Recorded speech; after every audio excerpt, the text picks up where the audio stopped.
गोरी बहन की शादी। विद्या बेटी, ये ले, ये साड़ी पहनकर तैयार हो जा। ये बादामी रंग तेरे गोरे रंग पे खूब खिलेगा।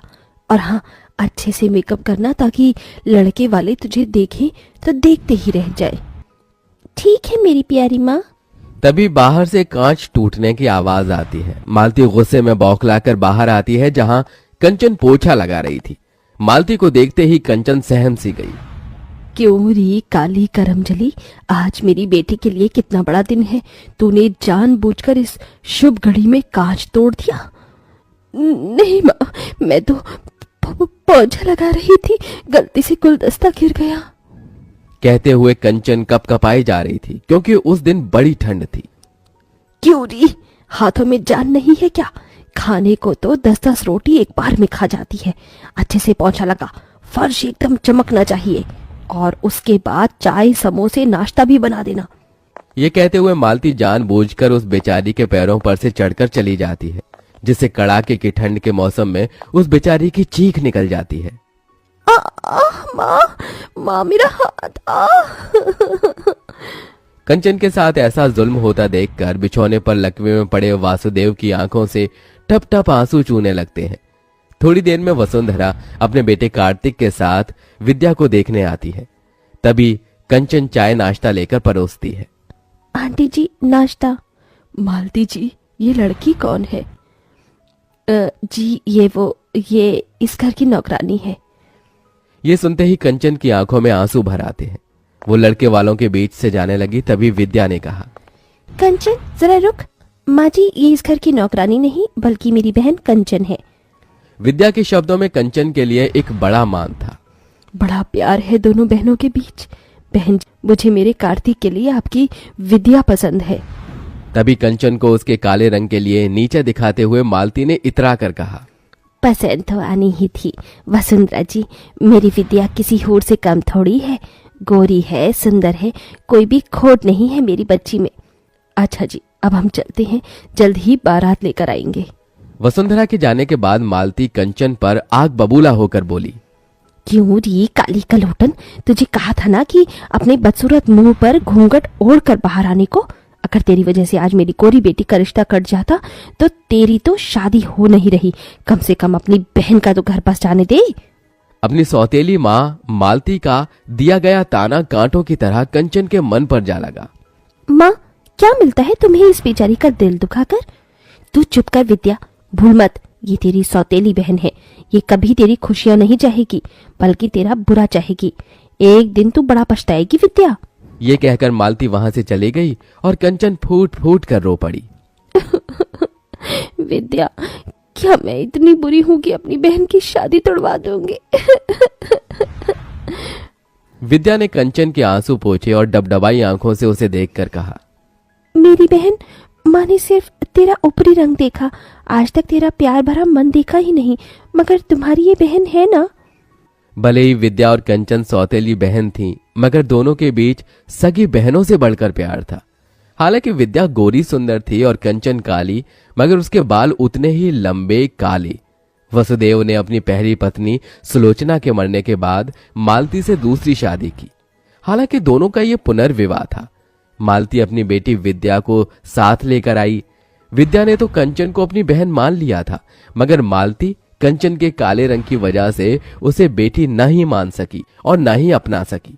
यह भेदभाव वसुदेव से देखा नहीं गया और वो सदमे में चले गई। हालांकि मालती ने कंचन को गरीब घर में ब्याहने के लिए बहुत से ऐसे रिश्ते देखे, मगर उसके काले रंग के चलते वो भी रिश्ते वाले उसे ठुकरा गए। क्योंकि कहते हैं ना, नियति का तय हुआ कोई नहीं टाल सका। जिसके बाद विद्या की शादी अमीर घर में तय हो गई और गुजरते दिन के साथ शादी की रस्में अब शुरू हो गईं।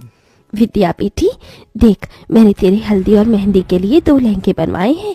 सुंदर है? हाँ माँ, बहुत सुंदर है। पर माँ, कंचन के लिए लहंगा? कंचन का नाम सुनते ही मालती चिढ़ गई। अरे शादी तेरी है, उसकी थोड़ी होने वाली है। दुल्हन तू है और कंचन मेरी बहन। अरे देख, इस पीले वाले लहंगे में कितने अच्छे बेल बूटे हैं और ये हरा वाला लहंगा मेहंदी के टाइम पर पहनना है। तेरी माँ ने कैमरे वाले को भी बुलाया है और तू चिंता मत कर, उसे भी दे दूंगी मैं कपड़ा। थैंक यू माँ। मालती ने कंचन को देखते हुए उसे एक बड़ा पुराना सा सूट पहनने को दिया जो कि कई जगह से फटा भी था। एडी कर लो, ये ले पहन लियो तू।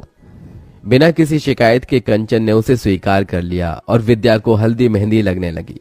पड़ोसनों ने गाना बजाना भी शुरू कर दिया।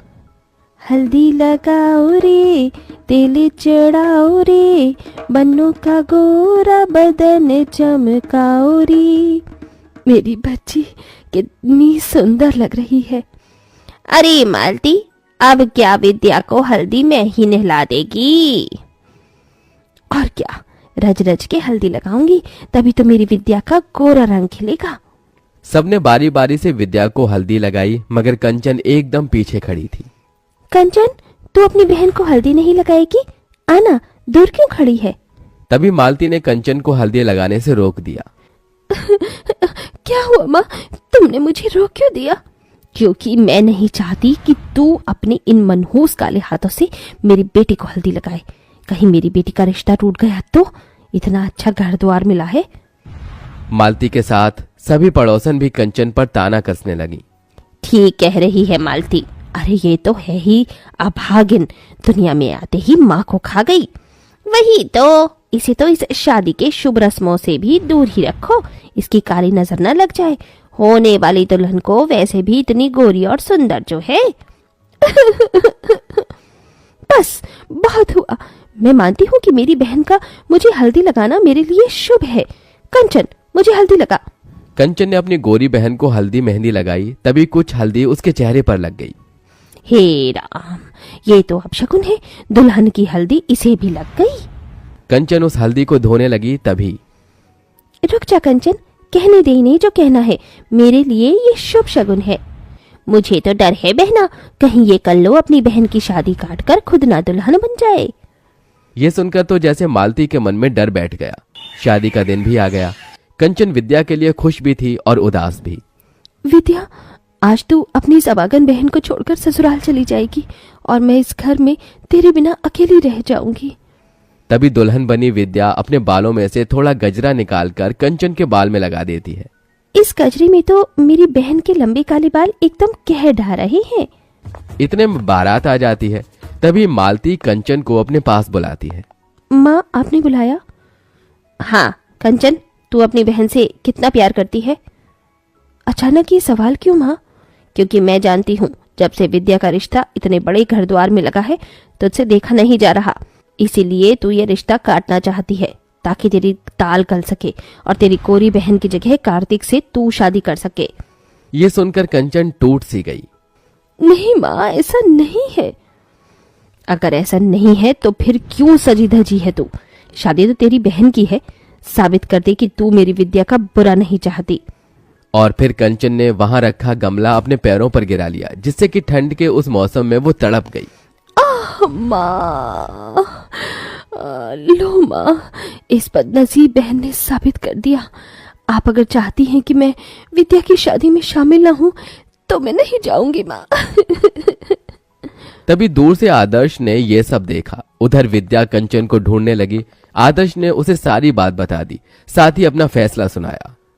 वसुंधरा मामी, मैं कंचन का हाथ थामना चाहता हूँ, उससे शादी करना चाहता हूँ। ये सुनकर विद्या कंचन के लिए बहुत खुश हुई। देखा माँ, जिसकी जोड़ी जब लगनी होती है ऊपर वाला उसे मिला ही देता है। देखो, मेरी बहन का खुशियों भरा भाग्य उसके सामने खड़ा है। मालती के मन में पछतावे का गुबार भरा था, जो आंसू बनकर बहने लगा। कंचन बेटी, अपनी माँ को माफ कर दे, मेरा ही मन मैला था, इसीलिए विद्या के लिए तेरा प्यार कभी देख न सकी। बोल, तेरे लिए क्या करूं? बस इतना कर दो माँ कि आज अपनी इस बेटी को मायके की चुनरी ओढ़ाकर विदा कर दो। ये सुनकर सभी का दिल निकल आया, जिसके बाद कंचन का कन्यादान उसकी गोरी बहन के साथ उसी मंडप में हो गया और दोनों विदा हो गईं।